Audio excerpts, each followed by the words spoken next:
DGISI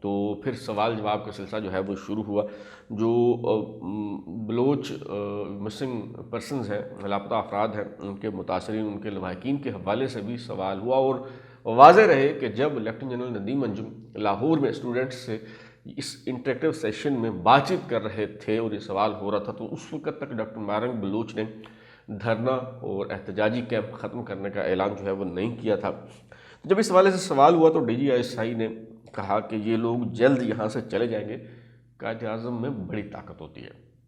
Quaid Azam سے مراد ظاہر ہے وہ یہ کہنا چاہتے تھے کہ جی کوئی دے دلا کے کوئی پیسوں کا معاملہ ہے اور یہ اس معاملے کو جو ہے وہ سارٹ آؤٹ کیا جا رہا ہے، تو پیسے جب مل جائیں گے تو یہ لوگ چلے جائیں گے. تو یہ بڑی افسوسناک بات ہے، اور اگر واقعی ایسا ہوا ہے تو اس کی جو تفصیلات ہیں وہ سامنے آنی چاہیے، اور اگر ایسا نہیں ہے تو پھر اس قدر ذمہ دار شخص کو جو اس طرح کی بات ہے وہ نہیں کرنی چاہیے. بہرحال لیفٹیننٹ جنرل ندیم انجم نے سیاست میں مداخلت کے حوالے سے بھی مختلف سوالات کے جواب دیے اور کہا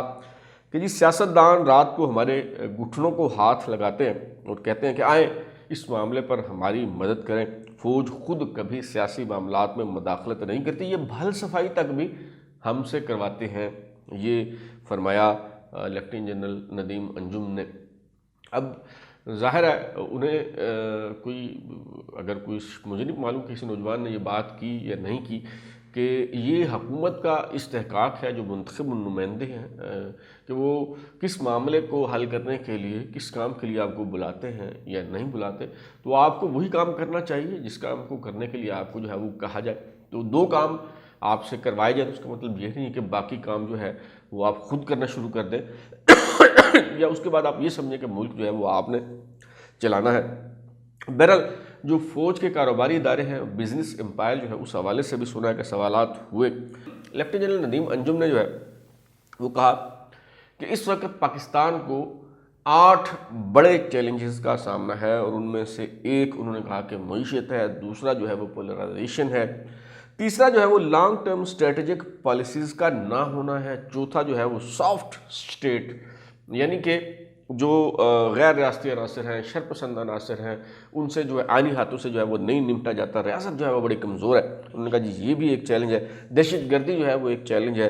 فیک نیوز کا بڑھتا ہوا رجحان جو ہے وہ ایک اور چیلنج ہے، اس کی طرف انہوں نے جو ہے اشارہ کیا. پھر انہوں نے کہا جمہوری روایات کا نہ ہونا جو ہے وہ ایک چیلنج ہے. اور آخر میں انہوں نے کہا کہ اسٹیبلشمنٹ بھی ایک چیلنج ہے. جس طرح سے یہ رپورٹ کیا گیا ہے اس ایونٹ کو، تو اس کے مطابق انہوں نے اس بات کو تسلیم کیا کہ جو چیلنجز درپیش ہیں پاکستان کو، ان میں اسٹیبلشمنٹ بھی شامل ہے.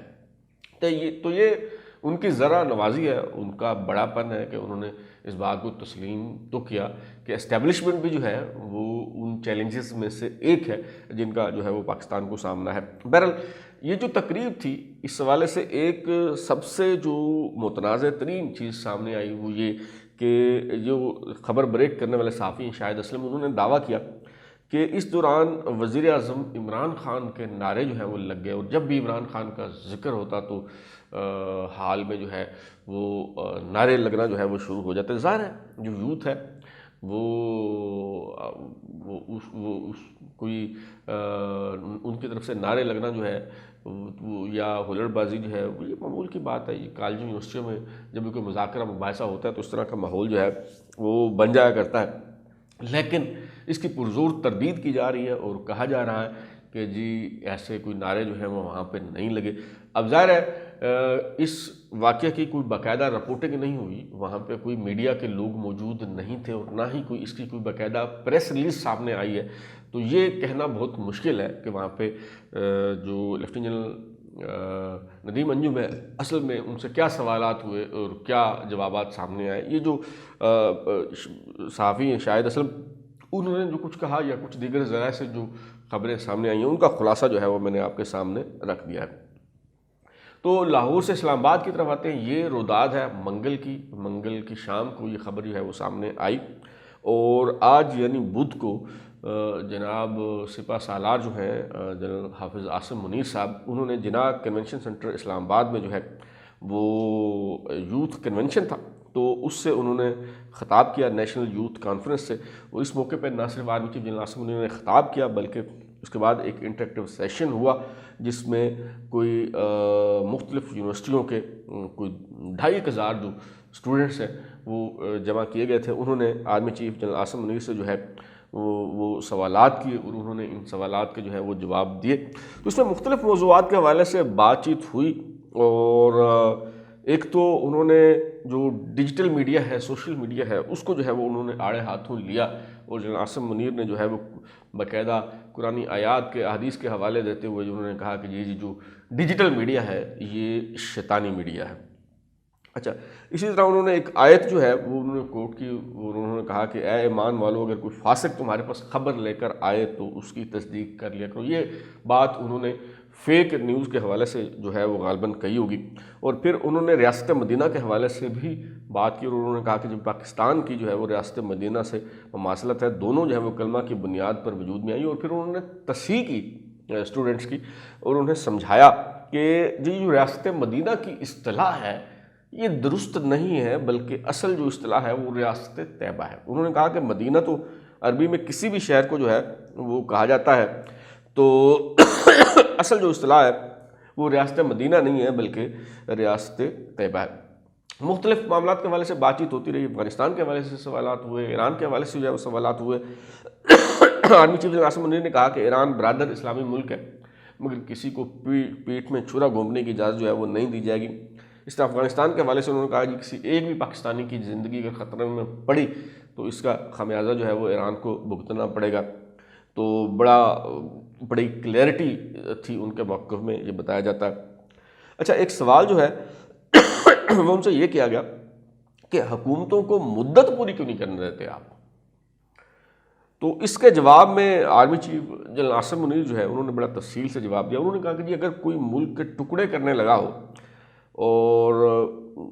کوئی ملک کو بیچنے لگا ہو تو کیا پھر بھی اسے 5 سالہ مدت پوری کرنے دی جائے؟ اور پھر انہوں نے ہمسایہ ملک بھارت کی مثال دی اور army chief general Asim Munir نے کہا کہ بھارت میں عدم اعتماد کی 12 تحریکیں آئیں، وہاں پہ تو کوئی مسئلہ نہیں ہوا. اور پاکستان میں پارلیمانی طریقے سے جو ہے وہ ایک عدم اعتماد کی قرارداد آئی، 172 کا نمبر جو ہے وہ پورا نہیں ہوا. عمران خان صاحب، انہوں نے عمران خان صاحب کا نام لیے بغیر یہ کہا کہ جی وہ نمبرز پورے کر لیتے، 172 کا نمبر جو ہے وہ پورے کر لیتے، لیکن وہ نمبر پورے نہیں کر سکے اور جو عدم اعتماد کی تحریک ہے وہ کامیاب ہو گئی ہے. تو ہونا تو یہ چاہیے تھا کہ وہ پارلیمان کا حصہ رہتے، نہ کہ سڑکوں پر آ کر احتجاج کرتے. اور انہوں نے کہا army chief general Asim Munir نے کہ غیر جمہوری رویوں سے جمہوریت مضبوط نہیں ہوتی.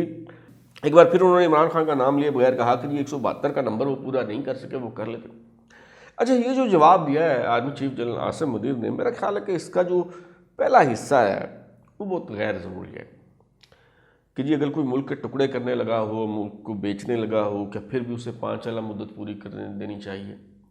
دیکھیں، آپ کو کس نے یہ ٹھیکہ دیا ہے کہ آپ یہ ڈٹرمن کریں کہ کون ملک بیچنے لگا ہے، کون غدار ہے، کون وفادار ہے، کس کی حکومت ٹھیک جا رہی ہے، کس کی نہیں ٹھیک جا رہی؟ آپ کو سیدھی سی بات کرنی چاہیے کہ حکومتیں گرانا اور بنانا جو ہے وہ ہمارا کام ہی نہیں ہے. آپ کو نوجوانوں کو یہ بات جو ہے وہ بتانی چاہیے تھی جنرل عاصم منیر صاحب کہ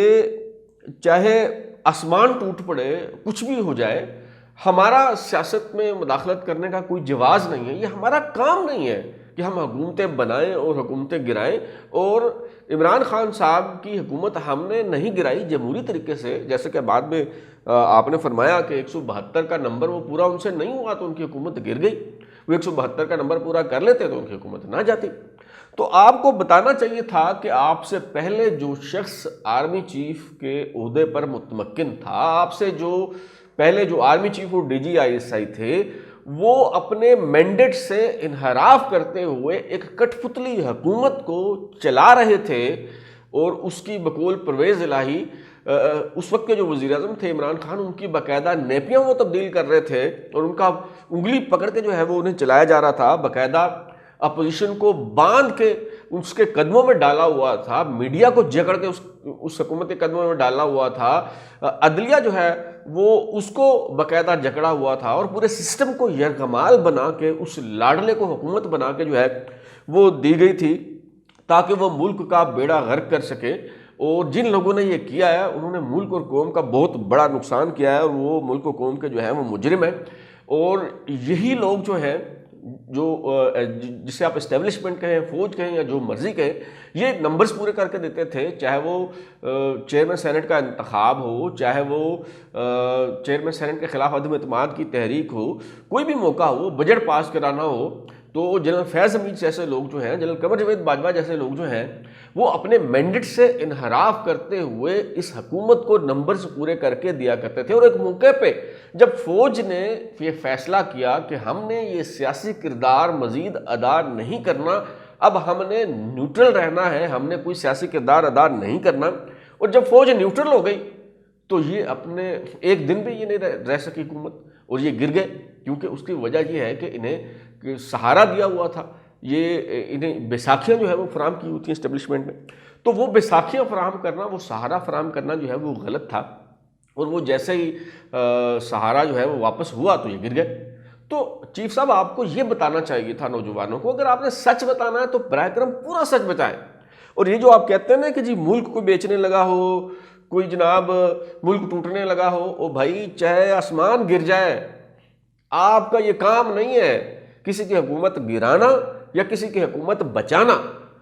آپ بڑی دو ٹوک بات کریں کہ جی ہمارا کام ہے ملک کی جغرافیائی سرحدوں کا تحفظ، قومی سلامتی کو یقینی بنانا، سیاست کرنا، حکومتیں چلانا، گرانا، یہ سیاستدانوں کا کام ہے، یہ ہمارا کام نہیں۔ تو سیدھی بات جو ہے وہ آپ کو کرنی چاہیے۔ اچھا، اور بھی کافی باتیں چیف صاحب نے جو ہے وہ کی، اور اس میں کئی ایسی باتیں ہیں جس پہ بات کی جا سکتی ہے۔ مثال کے طور پہ جنرل عاصم منیر سے جو ہے وہ سوال ہوا بزنس امپائر کے حوالے سے، تو جنرل عاصم منیر نے کہا کہ جی پاک فوج ملک میں سب سے زیادہ ٹیکس ادا کرتی ہے، آرمی ہائیسٹ ٹیکس پیئر ہے، بڑا پروپیگنڈا کیا جاتا ہے کہ آرمی 800 ارب کا بجٹ لے جاتی ہے، اس 800 ارب روپے میں سے 400 ارب روپے فوج واپس ٹیکس کی مد میں حکومت کو ادا کر دیتی ہے، اتنے کم پیسوں میں اس قدر فعال، قابل اور کمپیٹنٹ فوج کوئی اور ملک بنا کر دکھائے، یا آپ اتنی سستی فوج کسی اور ملک میں بتا دیں اگر ہو تو۔ ذیلی ادارہ، فوج کا کوئی بھی ذیلی ادارہ یا ڈی ایچ اے حکومت کے پیسوں پر نہیں چلتا۔ آرمی چیف نے نوجوانوں کو ترغیب دی کہ آپ ریسرچ کریں اور خود معلوم کریں کہ فوج کتنا ٹیکس ادا کرتی ہے۔ اچھا، ایک طالب علم نے جو ڈاکٹر تھے انہوں نے جو ہے وہ پوچھا کہ ملک میں زیادہ سے زیادہ جو سی ایم ایچ طرز کے ہاسپٹلز ہونے چاہیے، اس پہ آرمی چیف نے مسکراتے ہوئے لائٹر ٹون میں لطیف انداز میں جواب دیا کہ سی ایم ایچ یا ایم ایچ ایس یعنی ملٹری ہاسپٹل پر تنقید تو بہت زیادہ ہوتی ہے، لیکن سبھی چاہتے ہیں کہ ہسپتال سی ایم ایچ جیسے ہی ملے۔ اسی طرح تنقید سب سے زیادہ ڈی ایچ اے پر ہوتی ہے، لیکن ہر ایک چاہتا ہے کہ رہائش اس کی ڈی ایچ اے میں ہو۔ اچھا، اب اس پہ بہت ساری باتیں ہو سکتی ہیں، لیکن وہ میں اس لیے نہیں کرنا چاہ رہا کہ اس کے لیے کوئی الگ اس کے خاصا وقت درکار ہے۔ میں یہ پوری بات آپ کو جو ہے وہ سمجھانے کے لیے تیار ہوں۔ پہلے بھی میں نے اس پہ کئی مرتبہ جو ہے وہ بات کی ہوئی ہے کہ یہ جو باتیں ہیں یہ حقائق کے منافی ہیں، یہ درست نہیں ہیں، اور میرا خیال ہے کہ آرمی چیف صاحب کو بھی اس کا جواز پیش نہیں کرنا چاہیے، ان معاملات کا جو ہے وہ دفاع نہیں کرنا چاہیے۔ ان کا جو ایجنڈا ہے، جس حوالے سے وہ نوجوانوں کے ساتھ انٹریکشن کرنا چاہ رہے ہیں، اور میرا خیال ہے کہ اس پہ ہی انہیں جو ہے وہ فوکس کرنا چاہیے۔ اور دیر آیت درست آیت کے مصداق یہ بڑی اچھی پالیسی ہے کہ بجائے اس کے کہ آپ ویگو ڈالے سے جو ہے وہ نوجوانوں کو ڈرائیں، دھمکائیں، ان کے خلاف مقدمات بنائیں یا کسی کو اٹھا کے جو ہے وہ لاپتہ کر دیں، آپ نوجوانوں کے ساتھ انٹریکشن کریں، آپ انہیں قائل کریں، آپ انہیں بتائیں کہ اس ملک اور قوم کے ساتھ کیا کھیل کھیلا گیا ہے، کیا کھلواڑ کیا گیا ہے، کیا کیا جا رہا ہے، سیاست کے نام پہ کس قدر تباہی و بربادی اس ملک کی جو ہے وہ کی جا رہی ہے، اور نوجوانوں کے اذہان و قلوب کو کس طرح سے جو ہے وہ پراگنڈا کیا جا رہا ہے، اور یہ جو زہریلا پراپیگنڈا ہے اس کا توڑ جو ہے وہ اسی طرح سے ہی کیا جا سکتا ہے۔ لیکن میرا خیال ہے کہ it's too late, it's too little. ایک تو بہت دیر کر دی ہے، اور ابھی بھی جو کچھ کیا جا رہا ہے میرے خیال میں وہ ناکافی ہے، کیونکہ یہ اس نتیجے پہ تو آپ پہنچ گئے ہیں کہ نوجوانوں کو ایڈریس کیا جانا چاہیے، ان کے سوالوں کے جواب دیے جانے چاہیے، انہیں کنونس کیا جانا چاہیے، لیکن اس کے لیے جو ٹولز آپ استعمال کر رہے ہیں اس پہ معذرت کے ساتھ ابھی آپ پیچھے نہیں بلکہ آپ بہت پیچھے ہیں۔ آپ کو جس طرح کی سازشوں کا سامنا ہے، جس طرح کی صورتحال آپ کو درپیش ہے، اس میں آپ کے خلاف آرٹیفیشیل انٹیلیجنس جو ہے وہ استعمال ہو رہی ہے، آپ کے خلاف ڈیجیٹل میڈیا کو جس انداز میں جو ہے وہ استعمال کیا جا رہا ہے۔ اور دلچسپ بات یہ ہے کہ آپ نے 5th جنریشن وار یعنی 5ویں پشت کی دوگلی ابلاغی جنگ کے نام پہ وہ جو کی بورڈ وارئرز تیار کیے تھے، وہی سپاہی وہ ڈیجیٹل میڈیا کے محاذ میں جنہیں آپ نے بٹھایا تھا، وہی آپ کے جو ہے وہ گلے پڑ گئے ہیں، اور جو ٹیکنیکس آپ نے انہیں سکھائی تھیں اب وہ انہی ٹیکنیکس کو بہت آگے تک جو ہے وہ لے گئے۔ اور یہ جو آپ کوششیں کر رہے ہیں، میرے خیال میں یہ بہت ناکافی ہیں۔ اس کو یہ 5ویں پشت کی دوگلی ابلاغی جنگ کے نام پہ آپ نے جو کچھ کیا ہے، اگر اس سب کچھ کو آپ ریورس کرنا چاہتے ہیں اور اس سازش کا توڑ کرنا چاہتے ہیں، تو اس کا حل یہی ہے کہ 6ٹی پشت کی دوگلی ابلاغی جنگ جو ہے اس کا آغاز آپ کو کرنا ہوگا، اور اسی انداز میں جو ہے اس پراپیگنڈے کا جو ہے وہ جواب دینا ہوگا۔ آپ کی طرف سے جو کچھ کیا جا رہا ہے میرے خیال میں بہت، چاہے وہ سیاسی قیادت ہو یا یہ فوجی قیادت کہیں یا جو بھی آپ اسے جو ہے وہ نام دے لیں، اسٹیبلشمنٹ کہہ لیں، فوج کہہ لیں، جو بھی آپ ISI کہہ لیں، جو بھی آپ نام اسے دے لیں، تو کلیکٹیولی ان سب کی طرف سے جو کچھ کیا جا رہا ہے میرے خیال میں وہ بہت کم ہے، اور اس پہ زیادہ سنجیدگی کے ساتھ، زیادہ وسائل کے ساتھ، زیادہ ذمہ داری کے ساتھ، اور جو جدید ذرائع ابلاغ ہیں انہیں بروئے کار لاتے ہوئے اس پروپیگنڈے کا توڑ کرنے کی ضرورت ہے۔ اب تک کے لیے اتنا ہی۔ بلال لودھی کو اجازت دیجیے، پھر ملاقات ہوگی۔ اگر آپ کو ہمارا شو پسند آیا تو اسے لائک کریں، کمنٹ کریں، شیئر کریں، اور ہمارا چینل سبسکرائب کرنے کے بعد بیل آئکن یعنی گھنٹی ضرور دبائیں تاکہ آپ کو نئی ویڈیوز کی نوٹیفیکیشن ملتے رہیں۔ بہت شکریہ۔